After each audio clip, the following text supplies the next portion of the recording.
Top Gear this week, Nigel Mansell's dramatic return to racing in Britain. Tiff Needell samples the latest crop of family diesels. And Tony Mason looks ahead to next week's Network Q RAC Rally. A cold October Sunday, and cars pour into Donington Park Circuit, packed with pilgrims. Motor racing fans worshipping at the shrine of just one man. Mansell. Mansell. Nigel Mansell. Well, to see Nigel Mansell, the children want to see him. I'm here to see Nigel Mansell. He's a winner, he's a trier. He keeps at it until he achieves results. He's British, and that's what we all like to see, somebody winning, isn't it? They came to see him, he came to see them. Right, we'll start the line. The first 30 people. I've come for the fans, and you know, we have a reciprocal agreement where you know, I just love them to death, and they support motor racing, and then this weekend, and it's just fabulous. Ford had offered Nigel a seat in their Mondeo, fastest car in the Touring Car Championship, for the end-of-season shootout, a fun event where the quickest start at the back. Despite a misfire, Nigel had gone well in practice and was placed in the middle of the grid. But he had other plans as well. He was to drive a TVR Tuscan in the one-make race and, despite minimal practice, had qualified third fastest. What a great thrill that is. I mean, I think it's a fabulous car that you can go and buy and then come and race safely. And it's a handful, but it's an enjoyable handful. Why are you driving that TVR? For fun. To be honest with you, to give the fans an opportunity, when you only have one race, something goes wrong, you're no fault of your own, you're knocked off at the first corner, everybody goes home disappointed. There was no thought of such worries as the huge crowd rose to 60,000, matching the turnout for the British Grand Prix at Silverstone in July. All drawn by one man? Well, not quite. Nothing to do with Mansell, honest. So your man Tiff Needell put one over Mansell. Be interesting. Well, Tiff, you've got one fan at least. Tiff had two chances to renew his rivalry with Nigel. His Écurie Cost Cavalier would line up just ahead of him on the grid, but the TVR drive was less successful. A blown engine in practice meant starting 8 places behind Nigel in the Tuscans. How long had it been since they'd raced together? I think the last time must have been about 1977 when we were both in Formula 3, 77, 78, and he seems to have done quite well since. How do you think he's going to drive in this TVR race? I think he'll go really well in the TVRs. It suits his style of driving. They're brute horsepower cars. They don't handle that well. You've got to take them by the scruff of the neck and really, you know, make the most out of them. And that's really something Nigel's always been so good at. So I think he's going to really be up front and battling for the lead. In the TVR race, there must be some people who know the car a lot better than you do. I think everybody. And probably many that know Donington better, because you haven't raced much here, have you? Oh, not for the last 10, 11, 12 years, yeah. So what's it going to be like if you get beaten? No problem. I mean, I'm going to enjoy it, and I'm going to be the first to congratulate whoever does. I mean, you know, we haven't come here to set the world alight from the driving point of view. We will drive to the best of my ability today, and I should try and get the best out of whatever machine I'm driving, but you know, the thing is to have fun and race. The touring car shootout may have been intended as a bit of an end-of-season party. These tin-top racers take any racing pretty seriously. No one wanted to lose, and the bumping and boring started on the very first corner, with the inevitable happening.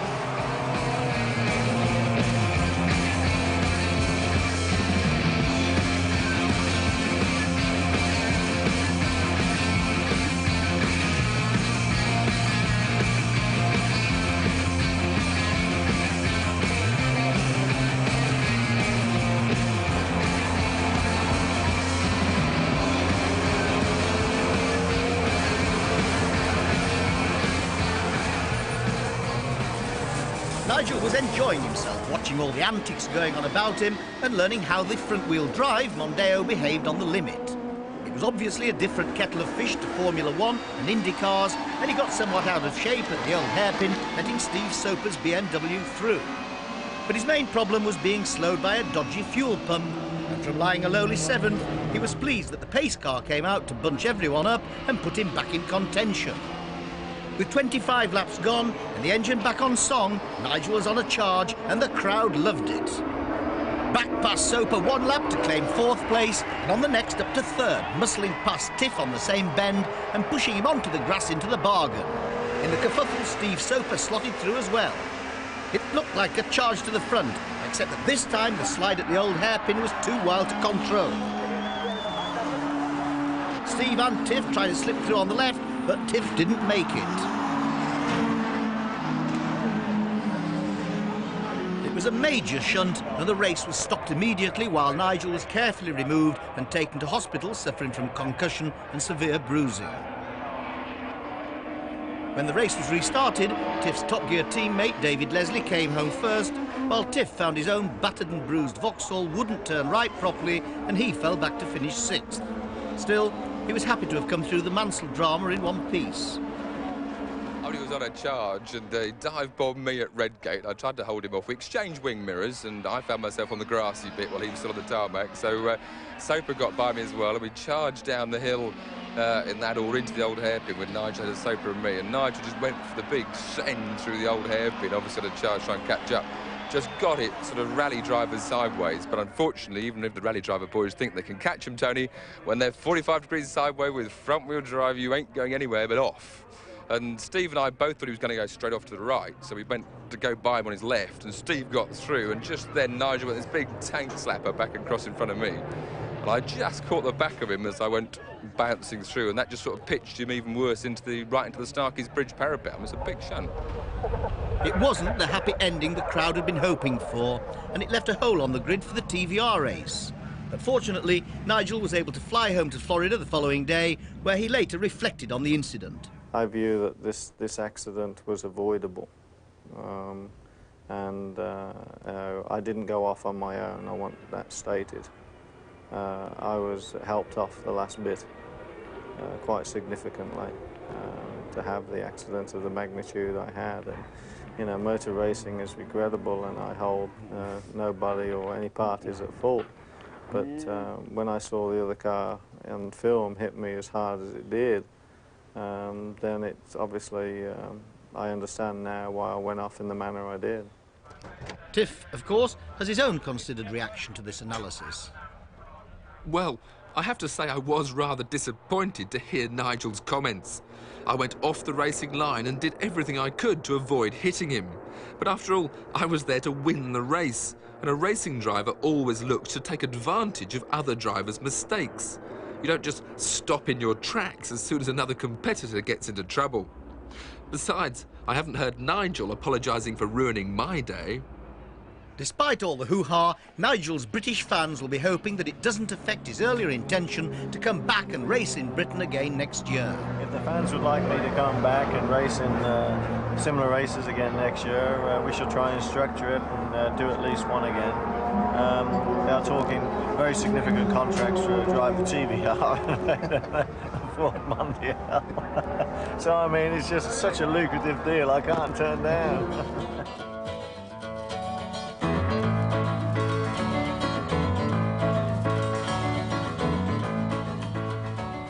Remember our Top Gear quality and reliability survey? The one we hope will build into Britain's biggest ever survey of what you think of your cars? Well, we're at it again. We need some more help. As we speak, detailed questionnaires like this are being sent out to many of the 60,000 who responded to our plea for information on J-Reg cars. A crucial part of the survey is getting the right cross-section of models, and thanks to your tremendous help, we now have all the most popular ones. What we need now is to fill a few holes. So if you drive any of the following on a J-plate, we need you to get in touch as soon as possible. If you drive one of these cars, write to us at the address we'll be showing in a moment. But don't hang about. Once we've got enough cars, we can't send out any more questionnaires. We're sorry that because of the incredible response, not everybody will get a questionnaire, but don't despair. If this survey works, there'll be plenty of opportunity for you to take part in others, involving older and even newer cars. So scan the list, and if your car's on it, write to us at this address. BBC Top Gear, Free Post, LS 2810, PO Box 25, Wetherby, West Yorkshire, LS 23 6YY. That's BBC Top Gear, Free Post, LS 2810, PO Box 25, Wetherby, West Yorkshire, LS 23 6YY.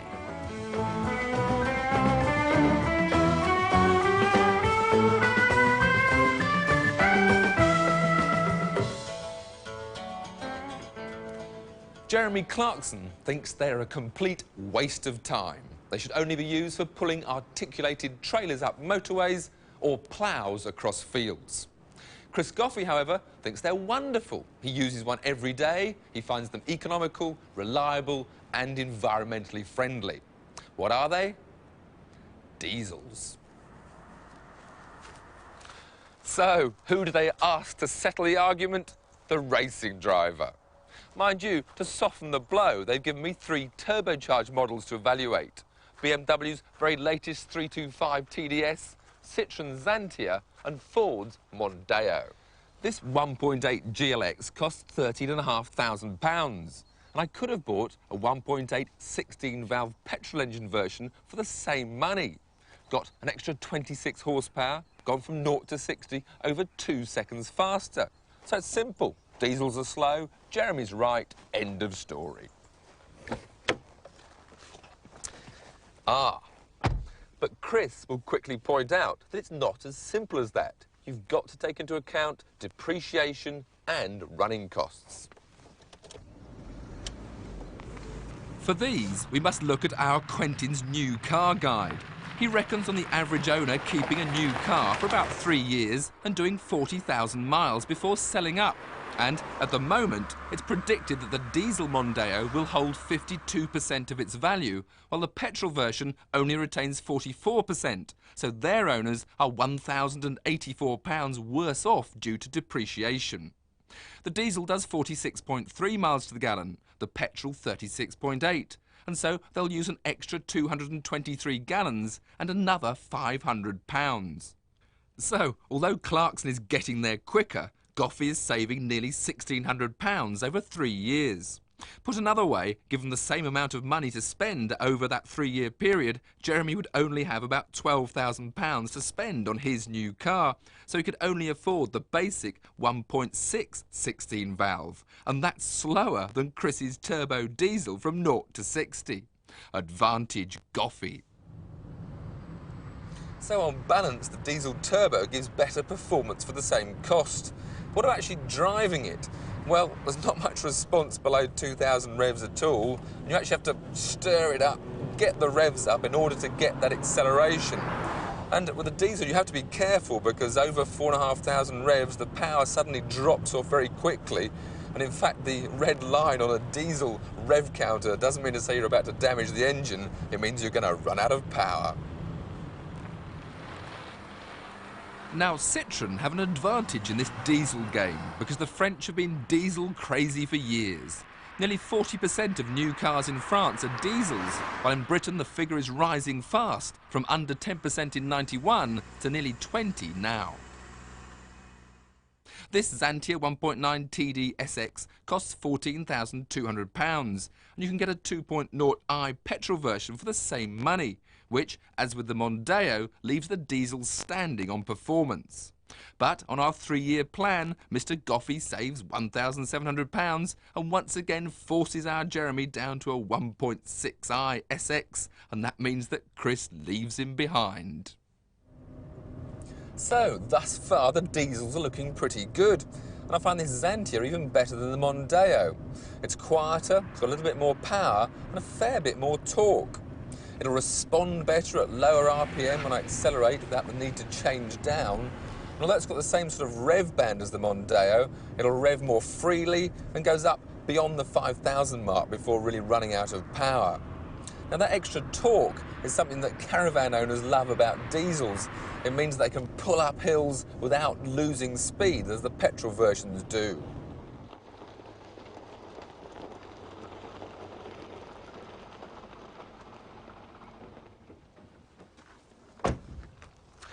BMW have been one of the last to give in to the call for diesel power.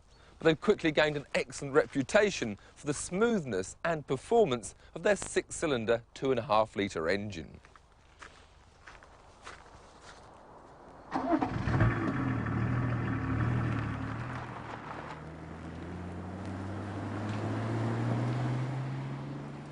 Now, we've got a bit of a problem here. BMW have delivered the wrong car. There is no way this could be a diesel. It's got the most beautiful, smooth engine, and it accelerates oh so nicely. The only indication, in fact, I have that it's a diesel is the fact that the red line on the rev counter is at 5,000 revs and not 7,000. It's got an intercooled diesel turbo engine, and that'll give it 143 horsepower, which is more per litre than any other diesel engine. I think we'd better book Jeremy a test drive. Mind you, BMWs don't come cheap, and you'll need £22,250 to take away this 325 TDS, and for the same money you can have a 325i and £150 change. Over the 3-year plan, Chris saves over £3,000, and Jeremy will have to step down to the 320i to keep within budget.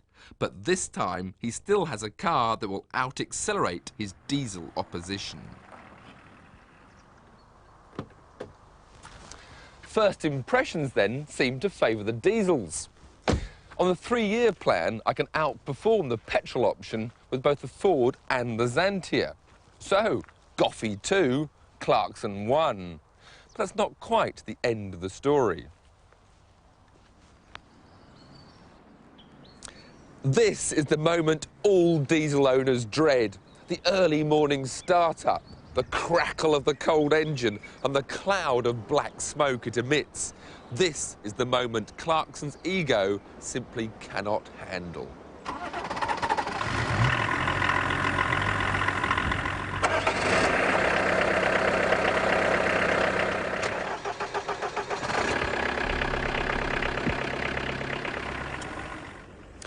Well, perhaps not that bad, but they're still unmistakably diesels. I'm going to have to give a point for image to Jeremy. So that makes it 2 points all and an honourable draw. Mind you, there are other factors to consider. The servicing costs, insurance, reliability, and of course, that environmental issue. But my choice, well, I'm still a boy racer at heart. Sorry, Chris. Tell me, Jeremy, where is this King's Road? 3, 2, 1. 1993 has been a notable year in world rallying. For the first time, a Japanese manufacturer won the World Championships. And Britain's Colin McRae won his first World Championship event. But it was Toyota's year, the manufacturer's title, and a 4th driver's crown for Juha Kankkunen, who celebrated his win in Australia.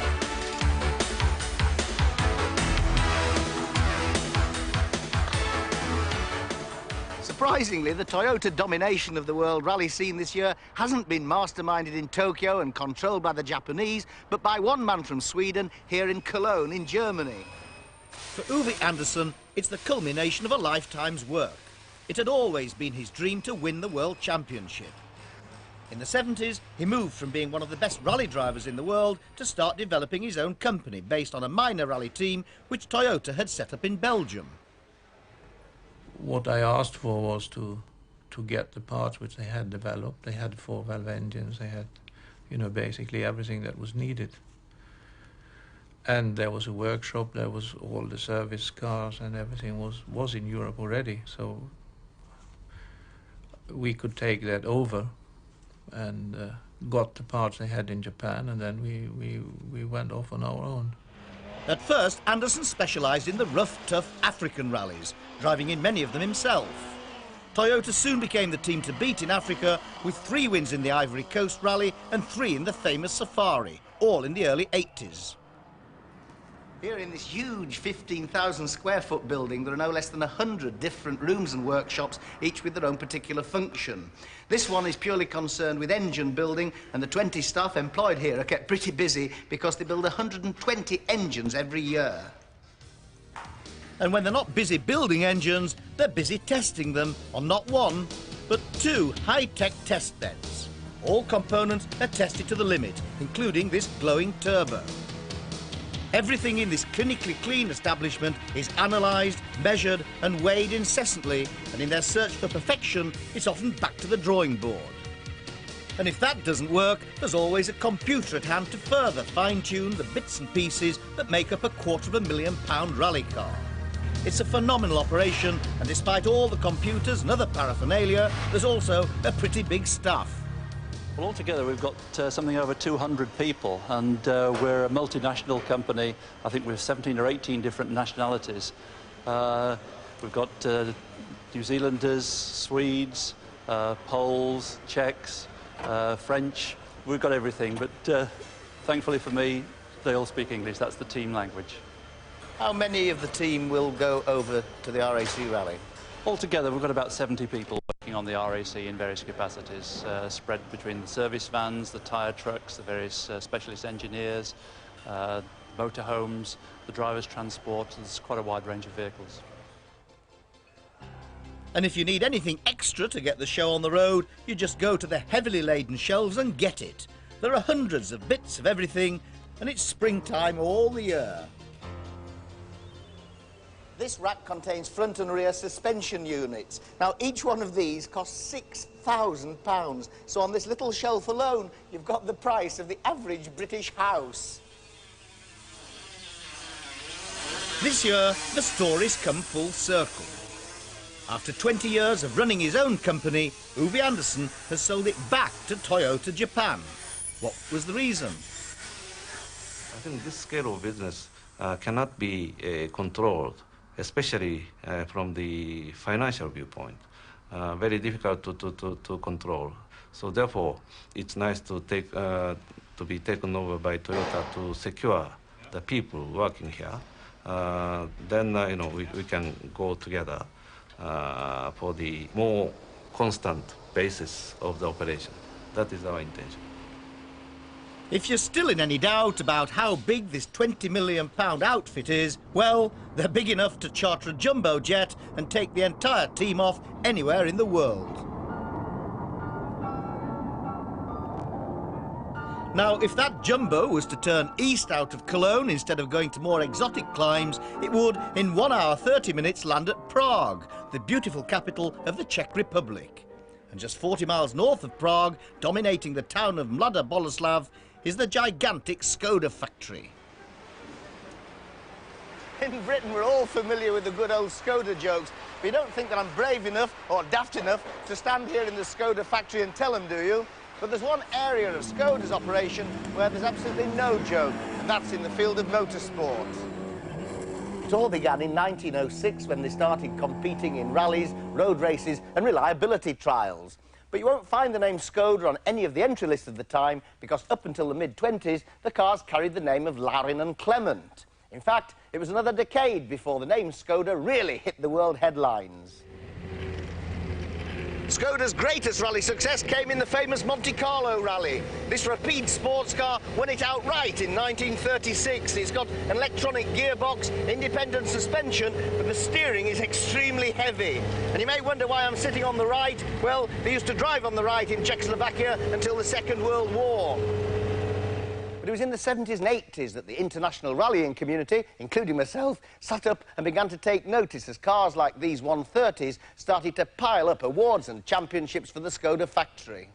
They've won more trophies than Toyota would even dream of. In fact, at the last count, it was well in excess of 5,000, most of them class wins. One driver, John Haugland, won his class 100 times on the trot. The team is based in a little corner of the factory where a job in the competition department is regarded as the ultimate career achievement. They realise that with their 1300cc engines, overall wins are out of the question for the favourite. But the whole operation is highly professional on a budget of just £800,000 a year. Our competition department is 3 workshops, and altogether we have 2,000 square meters. We have 31 people which are employed here. We have 8 profit drivers, and of course we have so much to do because we take a participation in 28 events during the year. Of course, we take a part in the World Championship. We have 2 crews for the World Championship rallying. We have 1 team for European Championship, and we have 2 teams for local championships. So much to do. Skoda are proud of their amazing record of reliability in rallies, and everywhere you look, there's proof of their performance, not least in our own RAC Rally. In the last 20 years, we've won 19 class titles, and I hope we can add 1 in this year. One of the reasons that Skoda have done so well in rallying over the years may be because of these. These are F-plates, and if you fit them to a rally car, you can go testing on the public roads at any speed you want. Would you believe it? And while we were there, they actually closed a village, so they could do a bit of final suspension tweaking before the RAC Rally next week. Well, I reckon there's only one way to find out how these Skoda rally cars go, and that's to sit alongside the #1 works driver, Pavel Sibera. Pavel started life in the engine shop at Skoda and has now graduated to become a big star in his homeland. I was interested to see Pavel on the gravel. Oh, and by the way, this might not look like it, but this is another public road that Skoda have commandeered for the occasion. The Favorit's handling was remarkable. Pavel's driving brilliant. If only he had a 4-wheel drive supercar in which to demonstrate his abilities. But for now, Pavel and his team had only one object in mind: to trundle off to Britain to win more trophies for the amazing Skoda team.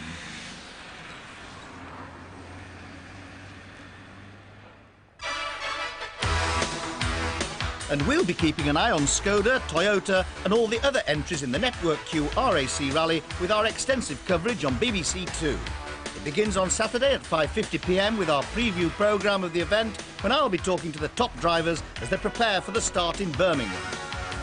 On Sunday, we'll be bringing you live action from the Clumber Park special stage at 2:30 p.m. before rounding up the day's events at 6:25. On Monday and Tuesday, we'll have early reports each evening at around 7:15 p.m. and more at midnight. And on Wednesday, as the event reaches its climax, we'll report live from Birmingham at 7:30, where I'll talk to the winners of this year's Network Q RAC Rally. Well, now for news of this year's Top Gear Rally competition and the chance to win a car. We'd like to know the answer to this question. In 1967, the RAC Rally was cancelled. Was it because of a fuel crisis, lack of entries, or foot and mouth disease? To enter, all you do is ring this number, 0891 33 9966. I remember it well. I should have been co-driving in a car on that event. And the car you can win in the competition is none other than the road-going version of the car that David Llewellyn's been rallying all year. And there are 10 runners-up prizes of Rally, the video game based on the RAC. And from now and all through next week, you can keep up to date with the rally happenings by ringing our special rally hotline on 0891 33 9967. In next week's Top Gear, all the winners on the RAC Rally. Buying on a budget from Eastern Europe. And rallying off the beaten track in the Welsh Hills.